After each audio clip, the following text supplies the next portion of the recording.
একদিন রাত 11:30 আমি আর আমার ভাইয়া মেলা থেকে বাড়ি ফিরছিলাম। সাথে কিছু তেলে ভাজা জিনিস ছিল। ঠিক তখনই আমার মনে কিছু একটা ভয় ভয় লাগতে শুরু করলো। মনে হচ্ছিল আমার সাথে অন্য কেউ আসছে। চারিদিকে তাকিয়ে দেখলাম কোথাও কেউ নেই।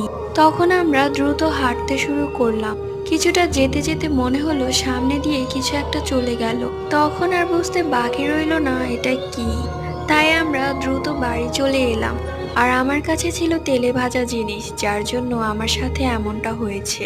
এবং গল্পটি লিখেছে আমারই একজন সাবস্ক্রাইবার। কিছুদিন আগে আমি তোমাদের 7টি ধাঁধা জিজ্ঞেস করেছিলাম, যার মধ্যে অনেকেই সঠিক উত্তর দিতে পেরেছে, যাদের নাম হচ্ছে বৃষ্টি, পারসা, রাইসা, রেজা, আফরিন, জুলি, নাজরিন, আরশি, আহানা, মিতু, পিয়ানা, তাসফিয়া, সামিয়া, জারিফা, আফরোজ, রাখিবা, হালিমা, আবানা খাতুন, ফাতেহা।